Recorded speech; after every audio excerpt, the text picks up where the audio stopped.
एक बार एक गरीब किसान गौतम बुद्ध के पास आया और बोला, मेरा जीवन दुखों से भरा है, मैं सुखी कैसे हो सकता हूं? बुद्ध मुस्कुराए और पूछा, तुम हर दिन क्या सोचते हो? किसान ने कहा, मैं हमेशा अपने दुखों के बारे में सोचता हूं। बुद्ध ने उत्तर दिया, जैसा तुम सोचोगे वैसा ही तुम्हारा जीवन बनेगा। अगर सुख चाहते हो तो सुखद विचारों को अपनाओ और अपने कर्मों को शुद्ध बनाओ। किसान ने बुद्ध की बात मानी और अपने विचार और कर्म बदले। कुछ समय बाद उसका जीवन सुखद और शांतिमय हो गया। दोस्तों, इस दुनिया में हर कोई अपने जीवन में कुछ बड़ा हासिल करना चाहता है, सफलता, सम्मान और दूसरों के दिलों में जगह बनाना। लेकिन क्या आपने कभी सोचा है कि वह कौन सा साधन है जो हमें इस मुकाम तक पहुंचा सकता है? वह कोई और नहीं बल्कि हमारे शब्द हैं। जी हां, हमारे शब्दों में इतनी ताकत है कि वे किसी की दुनिया बदल सकते हैं। हमारे शब्द तीर की तरह होते हैं, एक बार छोड़े गए तो वे गहरे प्रभाव छोड़ते हैं। इनसे हम किसी को खुश कर सकते हैं, किसी का मन बदल सकते हैं या फिर किसी को निराश भी कर सकते हैं। इसलिए सबसे पहले हमें यह समझना होगा कि शब्द केवल संवाद का माध्यम नहीं है, बल्कि वे एक ऐसा अस्त्र है जो सही तरीके से इस्तेमाल किया जाए तो हमें कामयाबी की ऊंचाइयों तक पहुंचा सकता है। दोस्तों, इस दुनिया में सबसे ताकतवर हथियार कोई तलवार या बंदूक नहीं है, बल्कि हमारे अपने शब्द हैं। शब्दों में वह शक्ति है जो इस दुनिया को हिला सकती है, लोगों के दिलों को जीत सकती है और जिंदगी को पूरी तरह बदल सकती है। आपने देखा होगा, कई बार एक इंसान जिसकी शक्ल सूरत उतनी आकर्षक नहीं होती हो, फिर भी वह लोगों का दिल जीत लेता है। वह इज्जत, शोहरत और दौलत हासिल करता है। क्यों? क्योंकि वह जानता है कि कैसे सही तरीके से शब्दों का इस्तेमाल करना है।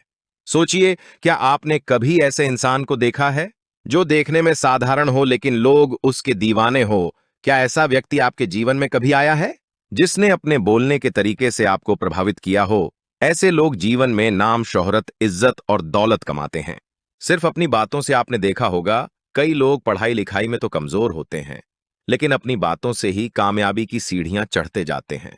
ऐसा इसलिए क्योंकि वे जानते हैं कि सही समय पर सही तरीके से सही शब्दों का इस्तेमाल कैसे करना है। याद रखिए, बोलने की कला सीखने के लिए आपको किसी विशेष शिक्षा की जरूरत नहीं, बस आपको अपने अंदर के आत्मविश्वास को जगाना है, अपनी भावनाओं को शब्दों के माध्यम से सही तरीके से व्यक्त करना है। जब आप इस कला में माहिर हो जाते हैं तो फिर कोई भी मंजिल आपके लिए दूर नहीं रह जाती। शब्दों का जादू इतना शक्तिशाली होता है कि वह रोते हुए को हंसा सकता है और हंसते हुए को रुला सकता है। यह वही जादू है जिससे नेता पूरे देश पर राज करते हैं, कलाकार पूरी दुनिया का दिल जीतते हैं और व्यापारी अपने व्यापार को शिखर पर ले जाते हैं। यह वही जादू है जो हमें हमारे जीवन के हर क्षेत्र में कामयाब बना सकता है। तो चलिए जानते हैं इस कहानी के माध्यम से कि हम बातों से दुनिया कैसे जीत सकते हैं, कैसे हम किसी से अपना काम करवा सकते हैं, कैसे हम किसी को अपना दीवाना बना सकते हैं। लेकिन इससे पहले वीडियो को लाइक और चैनल को सब्सक्राइब जरूर करें। एक समय की बात है, हिमालय की घाटी में एक बहुत ही महान बौद्ध भिक्षु रहते थे। उनकी ख्याति दूर दूर तक फैली हुई थी। एक दिन एक व्यक्ति उनके पास आया और वह व्यक्ति उस बौद्ध भिक्षु से कहता है कि हे गुरुवर, सब यही कहते हैं कि चालाकी से बात करो, चालाक बनो, अन्यथा तुम हमेशा पीछे रह जाओगे। हे गुरुवर, आप ही बताएं कि चालाक कैसे बना जाता है। क्या आप हमें चालाक बनने के बारे में कुछ बता सकते हैं? बौद्ध भिक्षु ने उस व्यक्ति की सारी बातें बड़े ही ध्यान से सुनी और उसके बाद मुस्कुराते हुए वह उस व्यक्ति से कहते हैं, तुम मेरी बात बड़े ध्यान से सुनना। जो मैं तुम्हें बताने वाला हूं वह बहुत ही महत्वपूर्ण है, इसीलिए इसके एक एक शब्दों को बहुत ही ध्यान से सुनना और इसे समझने का भी प्रयास करना। इस दुनिया में यदि कोई सबसे ताकतवर हथियार है तो वह है हमारे शब्द। फिर चाहे वह शब्द लिखे गए हो या फिर बोले गए हो, यह शब्द एक ऐसा हथियार है जिसका यदि सही समय पर, सही व्यक्ति पर और सही तरीके से इस्तेमाल किया जाए तो आप अपनी पूरी जिंदगी बदल सकते हैं। और इतना ही नहीं, यदि हम चाहे तो अपने शब्दों को फूलों की तरह भी इस्तेमाल कर सकते हैं और यदि हम चाहे अपने शब्दों को तीरों की तरह भी इस्तेमाल कर सकते हैं। हमारे कहे गए शब्द गहरे से गहरे घाव भी भर सकते हैं और कभी कभी हमारे यही शब्द गहरे से गहरे घाव भी दे जाते हैं। हमारे शब्द में इतनी ताकत होती है, यदि आप चाहे तो अपने कहे गए शब्दों से किसी की जिंदगी बना सकते हैं और चाहे तो आप अपने इन्हीं शब्दों से किसी की जिंदगी बर्बाद भी कर सकते हैं। हमारे शब्दों में इतनी ताकत होती है कि आप चाहे तो दूसरों के जीवन में खुशियां भर सकते हैं और यदि आप चाहें तो अपने इन्हीं शब्दों का इस्तेमाल करके उनके जीवन में दुखों का सैलाब ला सकते हैं। आप चाहे तो इन्हीं शब्दों से किसी के रिश्ते बना भी सकते हैं, और यदि आप चाहे तो इन्हीं शब्दों से किसी के रिश्ते तोड़ भी सकते हैं। आपके अपने कहे गए शब्द आपको कामयाबी भी दिला सकती है, और वही आपके कहे गए शब्द आपको पूरी तरह से तबाह भी कर सकते हैं। शब्द न केवल एक इंसान को, बल्कि पूरे के पूरे परिवार को, पूरे शहर को और पूरी इस दुनिया को बर्बाद करने की और निर्माण करने की ताकत रखते हैं। इसलिए शब्दों को इस दुनिया का सबसे ज्यादा ताकतवर और घातक हथियार माना जाता है। इसलिए हमें अपने शब्दों का इस्तेमाल सही ढंग से करना चाहिए, ताकि उसका इस्तेमाल करके हमें और दूसरों को भी भला पहुंचे। और इसीलिए मैं आज तुम्हें शब्दों के कुछ जादू के बारे में बताने वाला हूं। और अब आपके मन में यह प्रश्न उठ रहा होगा कि क्या शब्दों में भी जादू होता है? तो हाँ, अवश्य ही शब्दों में जादू होता है, लेकिन यह दिखता नहीं है, परंतु इसका असर आपको अवश्य नजर आता है। हमारे शब्दों में कमाल का जादू होता है। यह चाहे तो रोते हुए को हंसा दे और हंसते हुए को रुला दे। किसी की दुनिया में खुशियां भर दें तो वही किसी की दुनिया में दुखों का सैलाब भर दे। शब्दों में ऐसा जादू होता है जिससे हर इंसान आपकी तरफ खींचा चलाएगा। जो इंसान शब्दों का जादू जान गया, इस संसार में उससे बड़ा जादूगर और कोई नहीं हो सकता।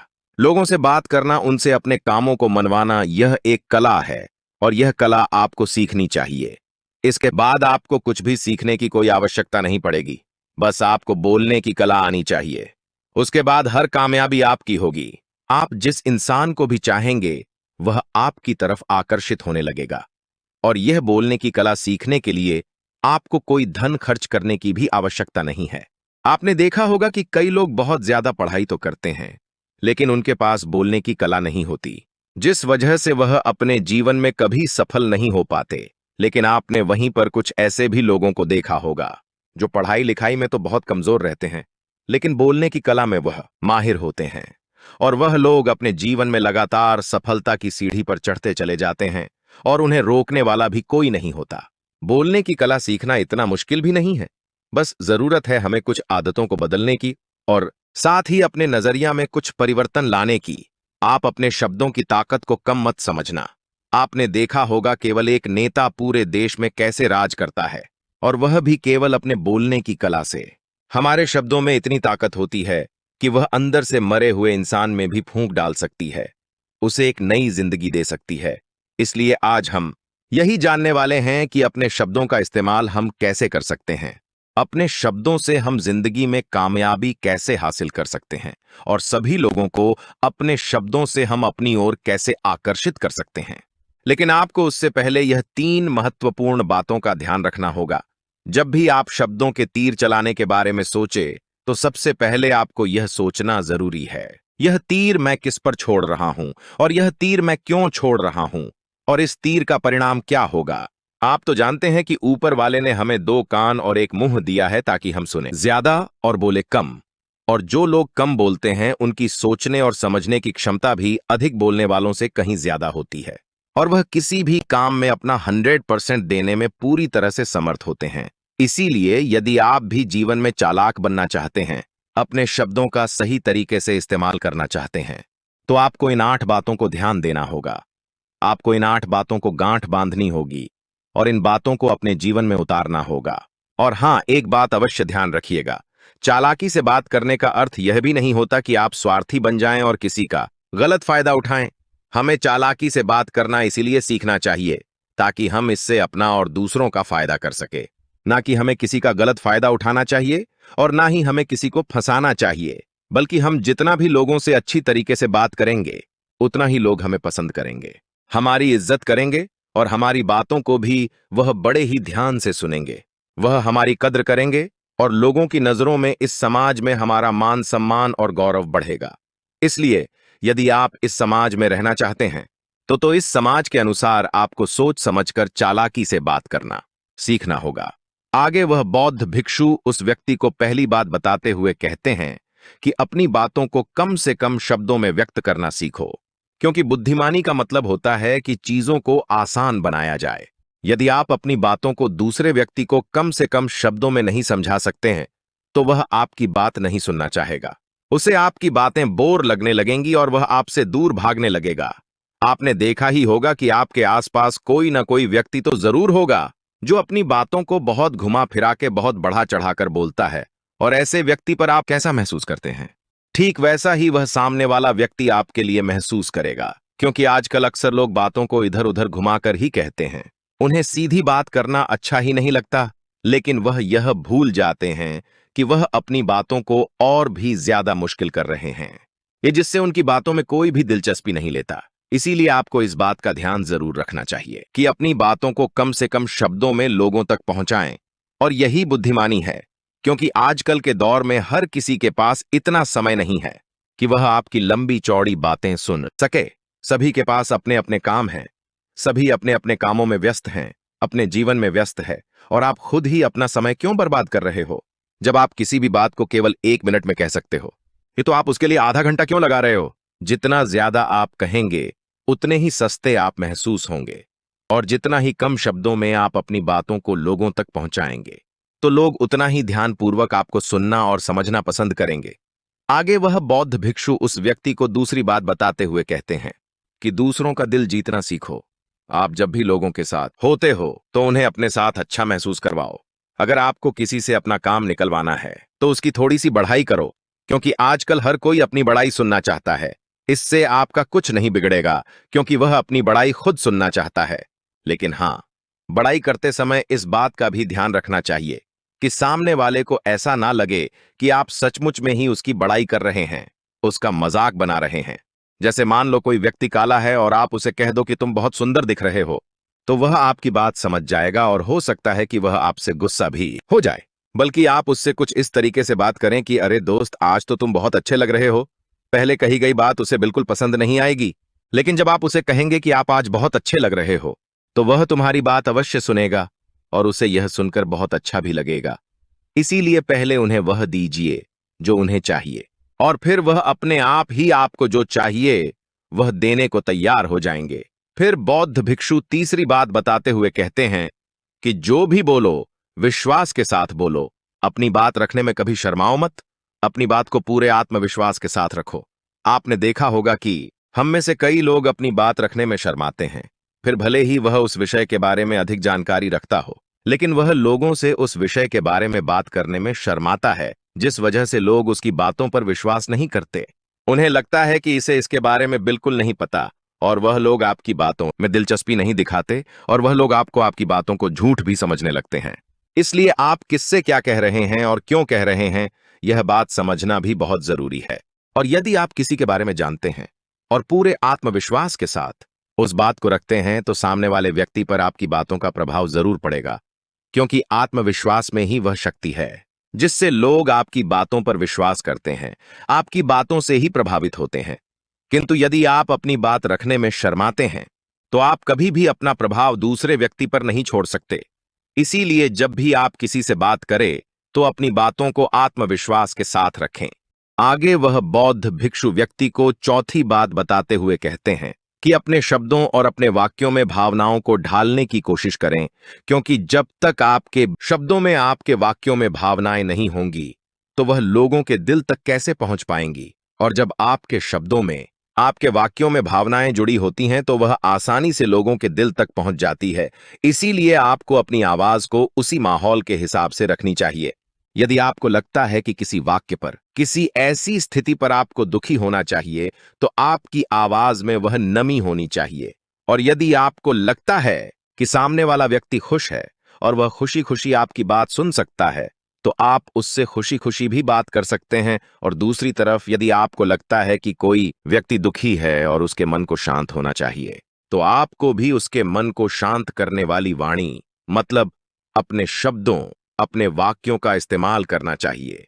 अपनी आवाज में नमी रखनी चाहिए, जिससे आपके मन की बातें, आपकी भावनाएं उसके दिल तक पहुंच सके और वह आपकी बात सुनने में दिलचस्पी दिखाए। क्योंकि जब आप किसी का दर्द बांटते हैं, तो सामने वाले व्यक्ति को बहुत अच्छा लगता है, और ऐसे समय पर आपकी भावनाएं, आपके शब्द और आपके वाक्य ही अधिक महत्व रखते हैं। शब्द, वाक्य सब एक ही होते हैं, बस इन्हें बोलने का तरीका अलग अलग होता है। कि जैसे आप अपने पार्टनर से प्रेम से कहते हैं कि मैं तुम्हें कभी नहीं छोड़ूंगा, और वहीं पर अगर आप गुस्से से यही बात कहते हैं, मैं तुम्हें नहीं छोड़ूंगा, तो इन दोनों बातों का मतलब तो एक ही है। लेकिन कहने का तरीका बदल गया है। शब्द तो हर किसी के पास होते हैं, लेकिन सही तरीके से शब्दों का इस्तेमाल करना यही बुद्धिमानी होती है।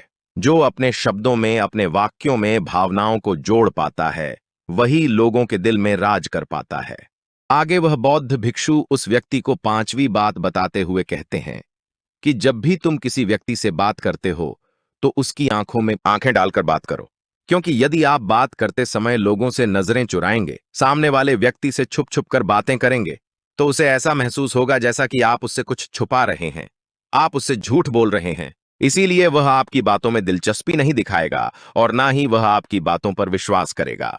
और वहीं पर दूसरी तरफ, यदि आप पूरे आत्मविश्वास के साथ किसी दूसरे व्यक्ति की आंखों में आंखें डालकर यदि आप उससे झूठ भी कह देंगे, तो भी वह आपकी बातों पर विश्वास कर लेगा और वह आपकी बातों में दिलचस्पी भी दिखाएगा। इसीलिए बात करो राजा की तरह और काम करो, गुलाम की तरह नहीं। आगे वह बौद्ध भिक्षु उस व्यक्ति को छठी बात बताते हुए कहते हैं, कम बोलो और काम का बोलो। अर्थात अपने बोलने के तरीके सुधार ले, तो बहुत धीरे बोलो और ना ही बहुत तेज। अपने शब्दों का उच्चारण सही और स्पष्ट तरीके से करें। अगर आप बहुत जल्दी जल्दी बोलेंगे तो लोग कुछ भी समझ नहीं पाएंगे, और अगर आप बहुत धीरे धीरे बोलेंगे तब भी लोग आपसे बोर हो जाएंगे और वह आपकी बातों में थोड़ी भी दिलचस्पी नहीं दिखाएंगे। यदि आप बहुत चिल्ला चिल्ला कर बोलेंगे तब भी लोगों को आपकी आवाज पसंद नहीं आएगी, और आप बहुत धीरे धीरे बोलेंगे तब तो लोगों तक आपकी आवाज ही नहीं पहुंचेगी और आपकी बातों का असर भी नहीं होगा। इसीलिए अपनी बातों को साफ और स्पष्ट रखें। अपने शब्दों को साफ और स्पष्ट रखें ताकि वह लोगों को अच्छी तरह से समझ में आ सके। क्योंकि अक्सर यह देखा गया है कि जब भी कोई इंसान बोलना शुरू करता है, तो उसके शुरुआती 90 सेकंड यह कहते हैं कि लोग उसे सुनना पसंद करेंगे या नहीं, और यह भी बताता है कि वह व्यक्ति एक कुशल व्यक्ति है या नहीं। और यदि आप 90 सेकंड तक लोगों को अपनी बातों में रोक सकते हैं, और यदि लोग आपकी बातों में 90 सेकंड तक रुचि लेते हैं, तो इसका अर्थ यही है कि वह लोग आपकी बातों को सुनना चाहते हैं, आपकी बातों को समझ रहे हैं और वह लोग आपसे जुड़ना भी चाहते हैं। किंतु अक्सर यही देखा गया है कि कुछ लोग बहुत चिल्ला चिल्ला कर कहते हैं और कुछ लोग बहुत धीरे धीरे कहते हैं, जिससे उनके शब्द ही समझ नहीं आते। इसीलिए शब्दों को स्पष्ट रखिए। आपको उतना ही आवाज में बोलना चाहिए जितने में आपके विचार सामने वाले व्यक्ति तक पहुंच सके। फिर सातवीं बात बताते हुए उस व्यक्ति को बौद्ध भिक्षु कहते हैं कि लोगों की मदद करना सीखो। जब भी आप किसी की मदद निस्वार्थ भाव से करते हैं, तो सामने वाला व्यक्ति भी आपकी मदद करने के लिए अवश्य ही तत्पर रहेगा। जब भी आपको आवश्यकता होगी, वह आपकी मदद अवश्य करेगा, क्योंकि आपने बुरे वक्त पर उसका साथ दिया था, और वह भी बुरे वक्त में आपका साथ देने के लिए हमेशा तैयार रहेगा। आपने अपने घर में अपने बच्चों को तो देखा ही होगा, जिनका मन बिल्कुल साफ होता है, जिनके मन में कोई भी स्वार्थ नहीं होता, और जब उन्हें कुछ चीज चाहिए होता है, तो जैसा आप कहते हैं वह बिल्कुल वैसा ही करते हैं। आप कोई भी काम को उनसे कहते हैं तो वह उस काम को तुरंत ही कर देते हैं। इसलिए निस्वार्थ भाव से लोगों की मदद करना सीखो, जिससे आपके मन को भी शांति मिलती है और आप एक सुकून महसूस करते हैं, और साथ ही आपके सोचने और समझने की क्षमता भी बढ़ने लगती है। आठवीं और आखिरी बात बताते हुए वह बौद्ध भिक्षु उस व्यक्ति को कहते हैं कि इंसान को सुनने की आदत डालनी चाहिए। आपने यह तो देखा होगा कि जब भी आप कोई बात कर रहे होंगे, तो इस बीच में आपके सामने वाला व्यक्ति आपकी बात काटकर आपसे कुछ और ही कहने लगता होगा। और कई लोग तो ऐसे भी होते हैं जो अपनी बातों को खुद तक ही रखते हैं। वह अपनी बातों को ही बढ़ा चढ़ाकर कहते रहते हैं। वह तो दूसरों की सुनना भी नहीं चाहते, लेकिन वह यह भूल जाते हैं कि एक सफल व्यक्ति अधिक से अधिक सुनता है, सोचता है, समझता है, और उसके बाद ही वह जवाब देता है। क्योंकि इज्जत उसे ही ज्यादा मिलती है जो पूरी तरह से सुनने के बाद कुछ कहता है। इतना कहकर वह बौद्ध भिक्षु शांत हो गए, और वह व्यक्ति उस बौद्ध भिक्षु को धन्यवाद करके वहां से चला गया। तो दोस्तों, उम्मीद है कि आपको इस कहानी से एक अच्छी सीख मिली होगी। यह कहानी आपको कैसी लगी, हमें कमेंट बॉक्स में कमेंट करके जरूर बताएं, और साथ ही इस कहानी को अपने दोस्तों के साथ जरूर शेयर करें, ताकि उन्हें भी इस कहानी से कुछ सीखने को मिल सके।